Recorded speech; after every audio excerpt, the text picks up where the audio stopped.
Twelfth biology class में आप सभी का स्वागत है। पिछले ऑडियो नोट्स के माध्यम से चैप्टर नंबर 7 जैव विकास या विकास इवोल्यूशन या कार्बनिक विकास या ऑर्गेनिक इवोल्यूशन के बारे में आपको समझाया जा रहा था। पिछले ऑडियो नोट्स के माध्यम से आपको ओपेरिन का सिद्धांत, जिसे हम प्रकृतिवाद या जीव रसायन उद्भव या ओपेरिन हाल्डेन सिद्धांत कहते हैं, के बारे में समझाया गया था। एक्सपेरिमेंट के माध्यम से, स्टैनले मिलर के एक्सपेरिमेंट के माध्यम से ये बताने का प्रयास किया था कि जटिल कार्बनिक यौगिकों का निर्माण किस प्रकार से हुआ है। रासायनिकवाद के अंतर्गत ये भी समझाया गया था कि जीवन का उद्भव 7 चरणों में हुआ है, जिसमें आदि वायुमंडल या परमाणु अवस्था, अणुओं और सरल अकार्बनिक यौगिकों का निर्माण, कार्बनिक यौगिकों का निर्माण, जिसमें स्टैनले मिलर के प्रयोग द्वारा ये समझाया गया था कि किस प्रकार से जटिल कार्बनिक यौगिक बने, फिर उनसे न्यूक्लियोप्रोटीन का निर्माण हुआ, उसके पश्चात कोलाइड्स, कोएसरवेट्स तथा फिर प्रिमिटिव सेल बनी और उसके बाद फिर यूकैरियोटिक कोशिकाओं का निर्माण हुआ और जिनमें फिर पोषण विधि उत्पन्न हुई। आज इसी चैप्टर की अगली कड़ी में आइए समझते हैं जैव विकास क्या है। तो आज के इस ऑडियो नोट्स के माध्यम से जैव विकास को समझाने का प्रयास किया जाएगा। जैसा कि आप सभी जानते हैं कि प्राचीन काल से ही पृथ्वी पर वातावरणीय दशाएं बदलती रही हैं। इसमें पाए जाने वाले जीवधारी इन बदलती नई वातावरणीय दशाओं में जीवित रहने के लिए स्वयं को वातावरण के अनुरूप बना लेते हैं। इस विशेषता के कारण आदि पृथ्वी से वर्तमान काल तक जीवों की असंख्य जातियों का विकास हुआ है। उदाहरणतया सरल एक कोश की अमीबा से लेकर विशाल व्हेल तथा जटिल मानव कॉम्प्लेक्स ह्यूमन बींग्स अब तक जंतुओं की लगभग 12.5 लाख से अधिक तथा जीवाणुओं एवं एक कोश की शैवालों से लेकर विशाल वृक्षों तक पौधों की लगभग 5 लाख से अधिक प्रजातियों की खोज हो चुकी है। पहले से पाई जाने वाली जातियां संरचना में बाद में आई हुई जातियों से सरल होती हैं, क्योंकि प्राकृतिक दशाओं की जरूरत के अनुसार अनुकूलन के लिए शरीर संगठन का विशिष्टीकरण ही विकास की मौलिक प्रक्रिया होती है। अगर हम जैव विकास को परिभाषित करना चाहें तो कह सकते हैं कि प्रारंभिक निम्न कोटि के सरल जीवों के शरीर में हुए क्रमिक परिवर्तनों से अधिक विकसित एवं जटिल जीवों की उत्पत्ति को ही जैव विकास अर्थात ऑर्गेनिक इवोल्यूशन कहा जाता है। आइए जानते हैं कि जैव विकास को प्रमाणित करने के लिए कौन कौन से प्रमाण, कौन कौन से एविडेंसेस दिए गए। What are the evidences of evolution. यदि जैव विकास हुआ है तो प्रारंभ से लेकर आज तक की जीव जातियों की शरीर रचना, कार्यकी एवं रासायनिक, भ्रूणीय विकास, वितरण, आचरण आदि में कुछ न कुछ संबंध एवं क्रम होना आवश्यक है।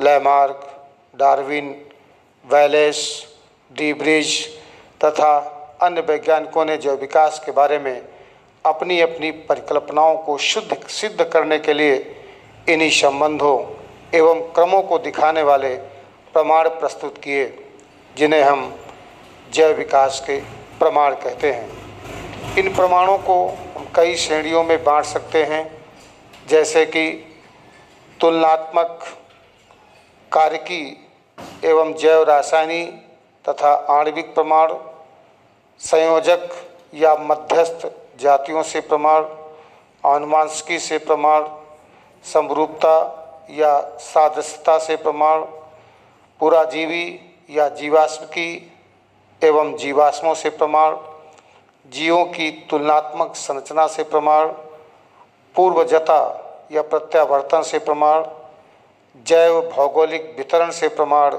आदि विभिन्न प्रकार के प्रमाण जो कि जैव विकास को सिद्ध करने में सहायक होते हैं।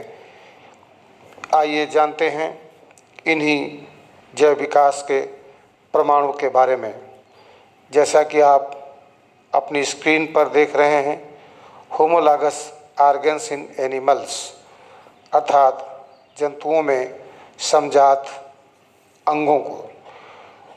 तो सबसे पहला प्रमाण लेते हैं तुलनात्मक शारीरिकी एवं आकारिकी से जैव विकास के प्रमाण। आइए समझने का प्रयास करते हैं कि जैव विकास के प्रमाण में तुलनात्मक शारीरिकी एवं आकारिकी का क्या मतलब है।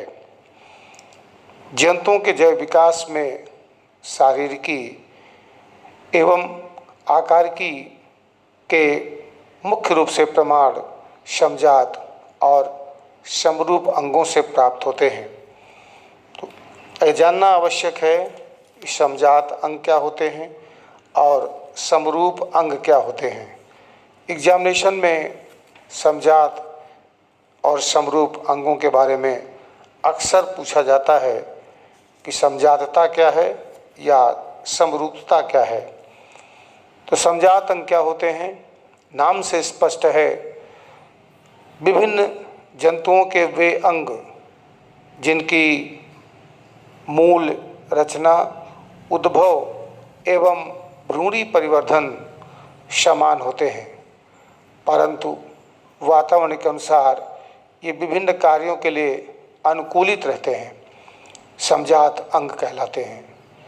ऐसी समानता को समजातता कहते हैं।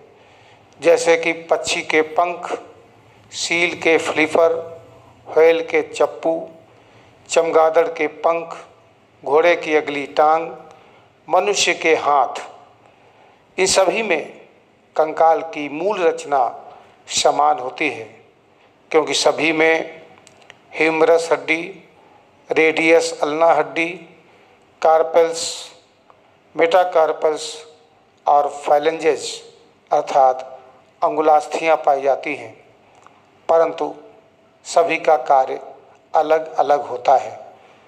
जैसे कि पक्षी और चमगादड़ के पंख उड़ने में सहायता करते हैं, जबकि व्हेल का चप्पू तथा सील का फ्लिपर इसे तैरने में मदद करता है।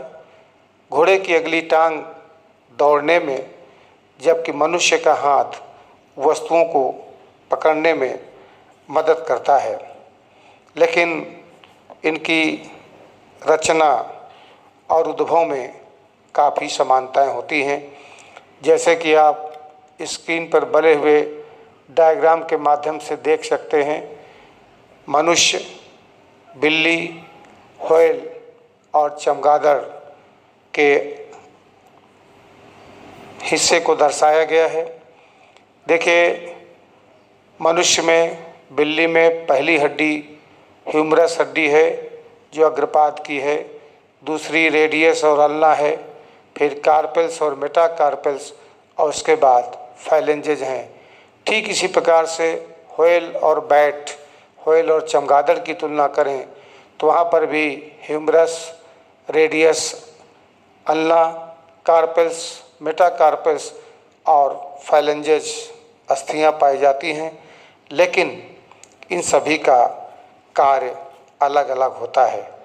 तो इस तरह से ये कह सकते हैं कि ऐसे अंग जिनकी मूल रचना, उद्भव एवं भ्रूणी परिवर्धन तो समान होता है, लेकिन कार्य अलग अलग होते हैं, ऐसे अंगों को हम समजात अंग या होमोलॉगस ऑर्गन कहते हैं।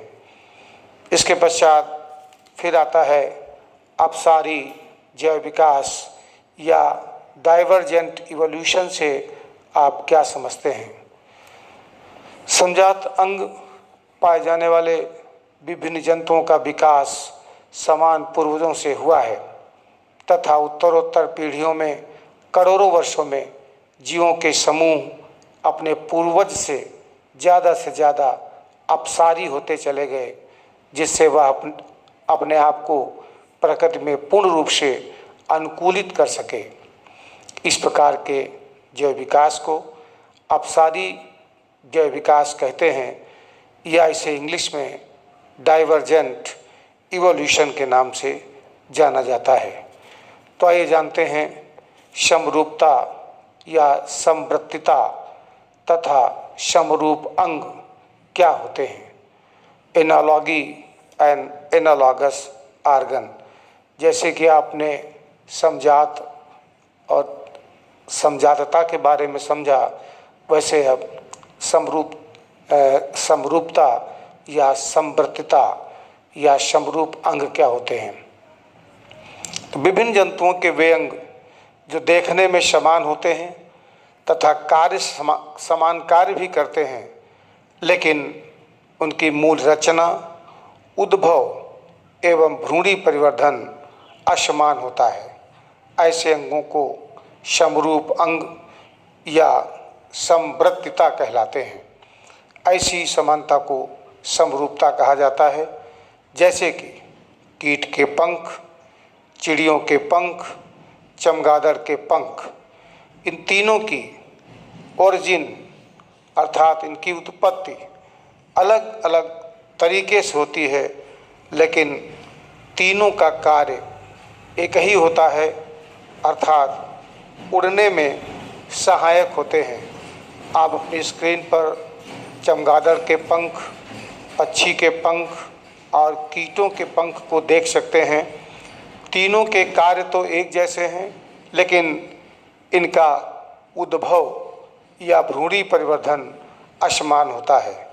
तो ऐसे अंग जिनका उद्भव और भ्रूणी परिवर्धन तो असमान हो, लेकिन कार्य में समान हो, ऐसे अंगों को समवर्ती अंग या एनालॉगस अंग या समवर्तिता कहते हैं। चूँकि वृत्ति माने होता है कार्य, इनका कार्य तो समान है, लेकिन मूल रचना, उद्भव और भ्रूणी परिवर्धन असमान होता है। उसके बाद फिर अब समझते हैं कन्वर्जेंट इवोल्यूशन, जिसे हम अभिसारी जैव विकास के नाम से जानते हैं। समरूपता के उदाहरणों के अध्ययन से यह पता चलता है कि समरूप अंग पाए जाने वाले विभिन्न जंतुओं का विकास अलग अलग पूर्वजों से हुआ तथा जैव विकास एक समान दिशा में हुआ है। ऐसे विकास को हम अभिसारी या कन्वर्जेंट इवोल्यूशन, अभिसारी विकास कहते हैं। अब महत्वपूर्ण अगला प्रमाण है संयोजी कड़ियों से विकास, एविडेंसेस फ्रॉम कनेक्टिंग लिंक्स। ये भी एग्जामिनेशन पॉइंट ऑफ व्यू से बहुत ही महत्वपूर्ण होता है कि संयोजी कड़ियाँ होती क्या हैं। तो आइए जानते हैं एविडेंसेस फ्रॉम कनेक्टिंग लिंक। जीवों में कुछ ऐसी जातियां भी पाई जाती हैं जो दो निकट वर्गों के लक्षणों को प्रदर्शित करती हैं। इन जातियों में कुछ लक्षण निम्न वर्ग के, जबकि कुछ लक्षण इनके विकसित वर्ग के उपस्थित होते हैं। ये जीवधारी जो दोनों वर्गों के बीच एक ब्रिज का कार्य करते हैं, उन्हें संयोजक कड़ी या कनेक्टिंग लिंक कहते हैं। कुछ प्रमुख संयोजी कड़ियाँ जो आपकी स्क्रीन पर दिख रही हैं, आइए जानते हैं इनके बारे में। सबसे पहला है वायरस या विषाणु। जैसा कि आप जानते हैं कि विषाणु को सजीव एवं निर्जीव के मध्य की संयोजक कड़ी अर्थात कनेक्टिंग लिंक कहा जाता है, क्योंकि इन्हें निर्जीवों के समान क्रिस्टल्स के रूप में रखा जा सकता है। इनमें कोशिकांग अर्थात सेल ऑर्गेनेल्स नहीं पाए जाते हैं एवं ये बाह्य उद्दीपनों के प्रति प्रतिक्रिया नहीं प्रदर्शित करते हैं। इसके अतिरिक्त इनमें सजीवों के समान शरीर में द्विगुणन करने की क्षमता होती है और इनमें उत्परिवर्तन भी होता है। इससे प्रमाणित होता है कि विषाणु निर्जीवों से प्रकट हुआ है, क्योंकि इसमें निर्जीव और सजीव दोनों के बीच के लक्षण उपस्थित होते हैं। स्क्रीन पर कई सारे विषाणुओं के डायग्राम को दर्शाया गया है, जैसे कि पहला HIV virus, human immunodeficiency virus, दूसरा हेपेटाइटिस B वायरस, तीसरा इबोला वायरस, चौथा एडिनो वायरस, पांचवा इन्फ्लुएंजा वायरस और अगला बैक्टीरियोफेज वायरस दर्शाया गया है। ये निर्जीव और सजीवों के बीच की कड़ी है जो इस बात को प्रमाणित करती है कि निर्जीवों से ही सजीवों का विकास हुआ होगा। दूसरा उदाहरण कनेक्टिंग लिंक या संयोजी कड़ी का है यूग्लिना। संघ प्रोटोजोआ का यह एक कोश की प्राणी है।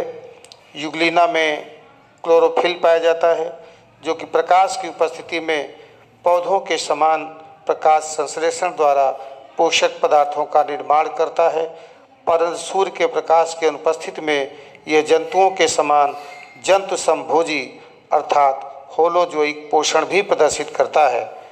इसीलिए यूग्लिना को पादपों और जंतुओं के मध्य की संयोजक कड़ी या कनेक्टिंग लिंक कहते हैं। इससे यह साबित होता है कि पौधों से ही, पादपों से ही जंतुओं का विकास हुआ होगा, क्योंकि यूग्लिना एक ऐसा प्रमाण है जो जंतु और पादप दोनों के बीच की कड़ी है। कड़ियाँ इस बात को जोड़ती हैं कि अपने निम्न कोट के किस प्रकार के प्राणी से इनका विकास हुआ होगा। स्क्रीन पर प्रोटोजोआ का एक कोशिकीय प्राणी यूग्लिना दर्शाया गया है, जिसमें कि हरित लवक यानी क्लोरोप्लास्ट उपस्थित है, जो प्रकाश की उपस्थिति में प्रकाश संश्लेषण द्वारा अपने भोज्य पदार्थ के निर्माण को करने में सक्षम होता है। अगला महत्वपूर्ण कनेक्टिंग लिंक है नियोपिलाइना। इस नाम से भी आप परिचित होंगे। यह संघ एनिलिडा तथा संघ मोलस्का के बीच की संयोजक कड़ी है, क्योंकि इसमें एनिलिडा के जंतुओं के समान खंडयुक्त शरीर, क्लोम्स की उपस्थिति तथा भ्रूणी परिवर्धन के समय ट्रोकोफोर लार्वा पाया जाता है और संघ मोलस्का के जंतुओं के समान इसके शरीर पर मैंटिल कवच की उपस्थिति तथा अधर तल पर एक मांसल पाद पाया जाता है। इन दोनों संघों के लक्षणों से प्रमाणित होता है कि नियोपिलाइना एनिलिडा और मोलस्का के बीच की कड़ी होता है। तो कड़ियाँ इस बात को प्रमाणित करती हैं कि मोलस्का का विकास एनिलिडा के विकास से ही संभव हुआ होगा। स्क्रीन पर नियोपिलाइना के डायग्राम को बाह्य संरचना और आंतरिक संरचना दोनों के रूप में दर्शाया गया है। अगली चौथी कनेक्टिव लिंक है पेरीपटस। यह भी एक महत्वपूर्ण कनेक्टिंग लिंक है। यह जंतु संघ एनिलिडा और संघ आर्थ्रोपोडा के बीच की संयोजक कड़ी है। यह कैटरपिलर के समान छोटा संघ आर्थ्रोपोडा का सदस्य है और संघ आर्थ्रोपोडा के समान इसमें समखंडीय जोड़ीदार पाद, शीर्ष पर संगिकाएं, हिमोशील एवं श्वसन हेतु ट्रैकिया पाई जाती है, जबकि एनिलिडा के समान शरीर क्यूटिकल युक्त कोमल त्वचा पर सूक्ष्म गुलिकाएं, नेत्र सरल एवं उत्सर्जन हेतु नेफ्रीडिया पाई जाती हैं। यह जंतु एनिलिडा से आर्थ्रोपोडा के विकास को प्रमाणित करता है। पेरिपटस का डायग्राम आपकी स्क्रीन पर है, जो प्रमाणित करता है कि एनिलिडा से ही आर्थ्रोपोडा संघ का विकास हुआ होगा। अगली कनेक्टिंग लिंक है बैलोनोग्लासस। यह भी एक महत्वपूर्ण कनेक्टिंग लिंक है। यह उपसंघ हेमिकार्डेटा का सदस्य है। यह अकशेरुकी तथा कशेरुकी अर्थात इनवर्टिब्रेट्स और वर्टिब्रेट्स के मध्य संयोजक कड़ी यानी कनेक्टिंग लिंक्स है, क्योंकि इसमें अकशेरुकी जंतुओं के समान सीलोम यानी देह गुहा पाई जाती है एवं हृदय पृष्ठभाग में स्थित होता है, जबकि कशेरुकी जंतुओं के समान इसमें पृष्ठरज्जु अर्थात नोटोकार्ड, तंत्रिका रज्जु अर्थात नर्व कार्ड एवं गिल दरारें अर्थात गिल क्लेफ्ट्स उपस्थित होते हैं। तो बैलेनोग्लासस ये प्रमाणित करता है कि अकशेरुकी प्राणियों से ही कशेरुकी प्राणियों का विकास हुआ होगा। स्क्रीन पर बैलेनोग्लासस का डायग्राम दर्शाया गया है। इसके बाद अगला अत्यंत महत्वपूर्ण संयोजी कड़ी आर्कियोप्टेरिक्स आपके स्क्रीन पर है। ये जीवाश्म जीव जो भिन्न जातियों के लक्षणों को प्रदर्शित करते हैं, उन्हें हम आदर्श कड़ी के नाम से जानते हैं। आर्कियोप्टेरिस ये सरीसृप और पक्षी वर्ग के बीच की कड़ी होता है। यह एक प्राचीन पक्षी था। इसके जीवाश्म लगभग 1.5 करोड़ वर्ष पुराने जुरैसिक रॉक्स यानी जुरैसिक चट्टानों से मिले हैं। ये सरीसृप और पक्षियों के मध्य की संयोजी कड़ी है, क्योंकि इसमें सरीसृपों के समान लंबी पूंछ, चोंच, दांत युक्त एवं अग्रपादों की उंगलियां पंजे युक्त थी। लेकिन ये पक्षी था क्योंकि इसके अग्रपाद उड़ने के लिए पंखों में रूपांतरित हो गए थे। इसलिए इसमें सरीसृप और पक्षियों दोनों के ही लक्षण उपस्थित हैं। इसीलिए यह सरीसृप और पक्षी वर्ग के बीच की कड़ी है, जो प्रमाणित करता है कि सरीसृप से ही पक्षियों का विकास हुआ होगा। अगली कनेक्टिंग लिंक है प्रोटोथीरिया। यह भी एक महत्वपूर्ण कनेक्टिंग लिंक है। प्रोटोथीरिया ये सरीसृप और स्तनधारी के बीच की कड़ी होता है। सरीसृप और स्तनधारी के बीच की इस कड़ी का नाम एकिडीना है या प्लेटिपस। ये दोनों इस बात को प्रमाणित करते हैं कि सरीसृप और स्तनधारी दोनों के बीच की कड़ी है, क्योंकि इसमें सरीसृपों की भांति क्लोएका उपस्थित होती है एवं टेस्टिस यानी वृषण उदर गुहा में पाए जाते हैं। इनमें कर्णपल्लव, गर्भाशय, वाजिना आदि अंग नहीं पाए जाते हैं। ये कवच युक्त अर्थात सेल्ड अंडे देते हैं। इसके अतिरिक्त इनमें स्तनधारियों की भांति शरीर पर बाल पाए जाते हैं।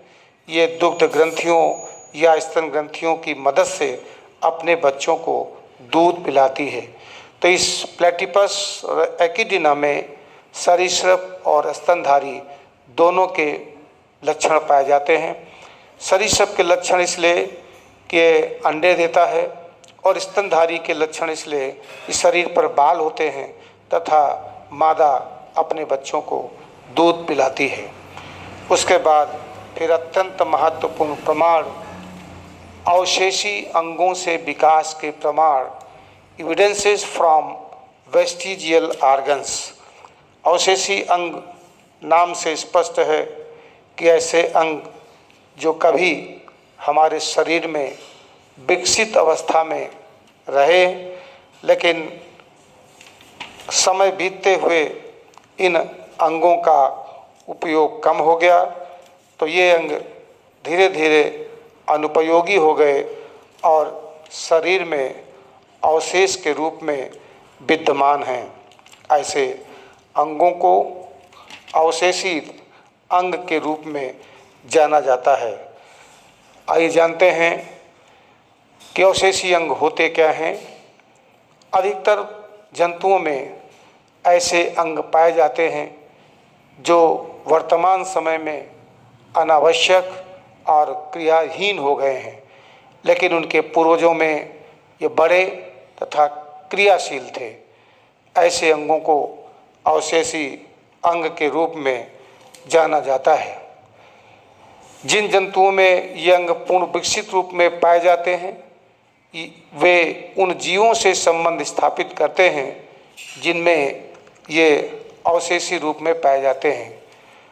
बात करते हैं मनुष्य के अवशेषी अंगों की, तो मनुष्य में लगभग 180 अंग ऐसे हैं जो कि अवशेष के रूप में आज भी विद्यमान हैं, जो इस बात को प्रमाणित करते हैं कि हमारे पूर्वजों में ये अंग निश्चित रूप से विकसित अवस्था में रहे होंगे।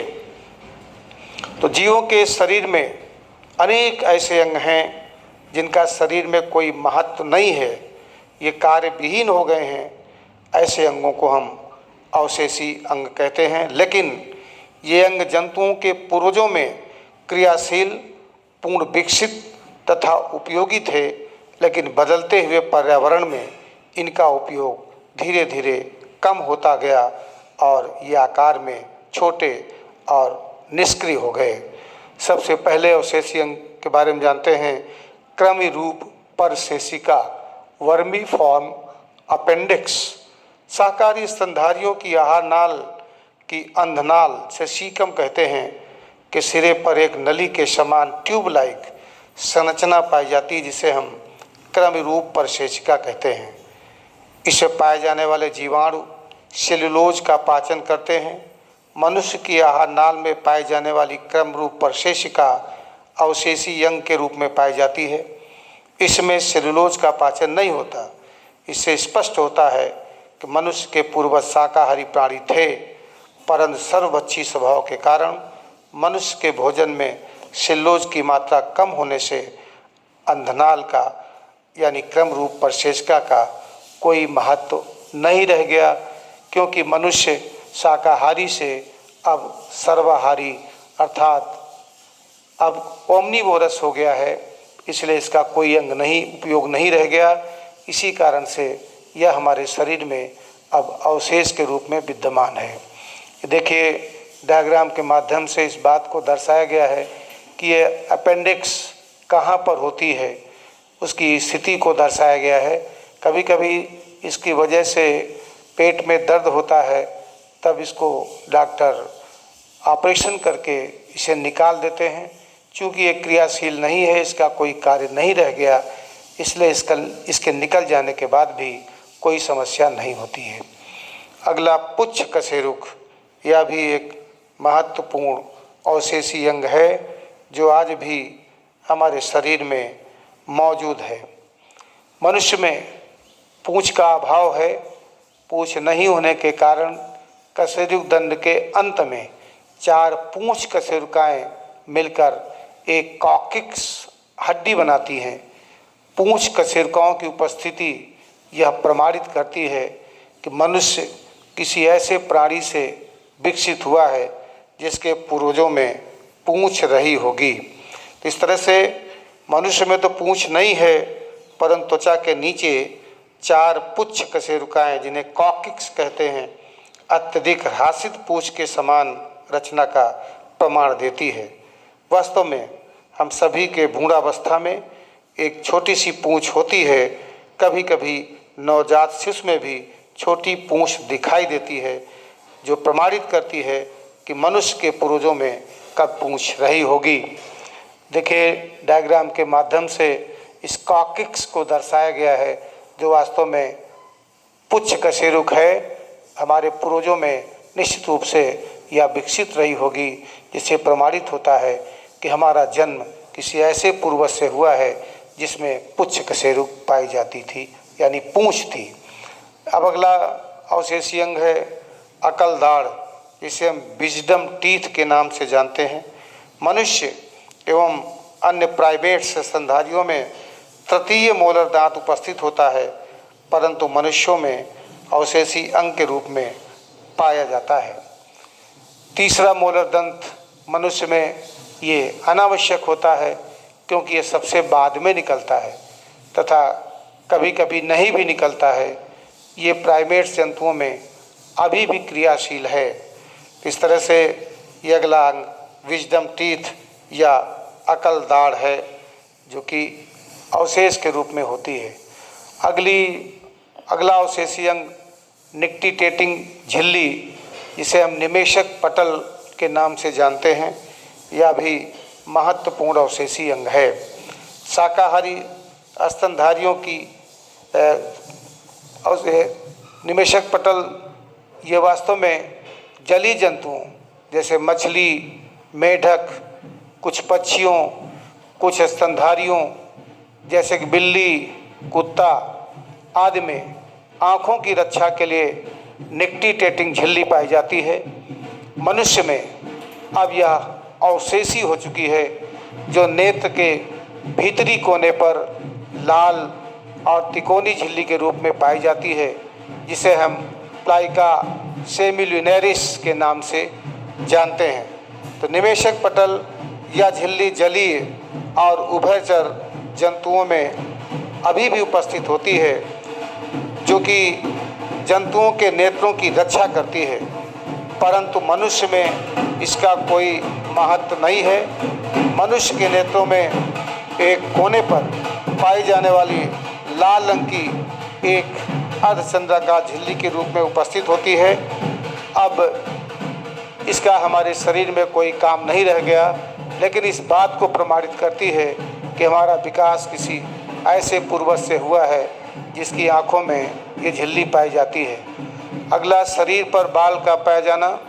मनुष्य के शरीर पर पाए जाने वाले बालों की उपयोगिता कम होने के कारण अब यह अवशेष के रूप में हमारे में उपस्थित है। स्तनधारियों की त्वचा पर घने बाल पाए जाते हैं। ये ताप नियंत्रण में सहायता करते हैं। मनुष्य में इनकी ज़रूरत न होने के कारण ये केवल अवशेषी अंगों के रूप में रह गए हैं, लेकिन इस बात को प्रमाणित करते हैं कि हमारा विकास किसी ऐसे पूर्वज से हुआ है जिसका संपूर्ण शरीर घने बालों से ढका रहा होगा। अगला अवशेषी अंग है कर्णपल्लों की पेशियाँ, मसल्स ऑफ ईयर पिन्ना। कर्णपल्लों की पेशियाँ यानी एक स्तनधारी अपने कर्णपल्लों पेशियों की मदद से हिलाने डुलाने में सक्षम होते हैं।